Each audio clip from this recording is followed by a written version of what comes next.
Sehari setelah Komisi 5 DPR RI mendorong Kepala Basarnas mengungkap penyebab bencana alam di Sumatera Utara, kali ini giliran Ketua MPR Ahmad Muzani memberi penjelasan terkait apa sesungguhnya yang terjadi di balik bencana tersebut, sebab penjelasan pemerintah yang beredar di media sosial bertentangan dengan fakta di lapangan.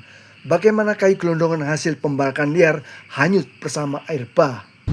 Presiden menceritakan hasil kunjungannya ke Sumatera, ke Aceh, ke Sumatera Utara, dan ke Sumatera Barat. Beliau melihat langsung musibah yang terjadi di Sumatera Utara, di Aceh, dan di Sumatera Barat. Beliau melihat langsung kerusakan dari musibah tersebut. Beliau melihat langsung kerugian yang didapatkan akibat dari bencana tersebut. Kalau dari lihat gambar-gambar dan foto-foto yang kami saksikan, entah di Aceh, entah di Sumatera Utara, sepertinya kayu-kayu yang hanyut itu kayu-kayu hasil tebangan itu yang cukup lama, bukan kayu-kayu yang ditebang baru-baru atau kayu-kayu yang roboh karena terjangan badai.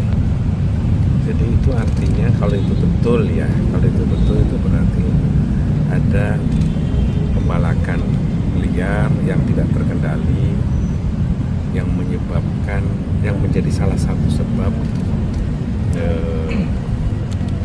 bencana ini bisa memperparah dan diperparah. Karena itu saya kira para pemangku kebijakan lingkungan harus sangat serius memperhatikan ini sebagai sebuah faktor di kemudian hari yang bisa menimpa anak cucu kita kalau kita lalai dan abai dalam urusan ini. Cukup ini menjadi pelajaran terakhir. Pak, tapi Presiden sudah mendapatkan info Pak penyebab banjir ini tuh apakah emang karena pembalakan liar atau karena apa? Sudah. Karena apa Pak? Sudah. Karena pembalakan liar berarti emang Pak banjirnya itu Pak? Sudah dapat masukan yang komprehensif. Berarti banjirnya itu emang karena pembalakan liar ya Pak Muzani? Mendorong untuk langkah hukum Pak? Nah, sudah mobil dulu ya. Pak, mungkin adalah di luar fungsional, pimpinan ada rencana untuk mendatangi lokasi juga.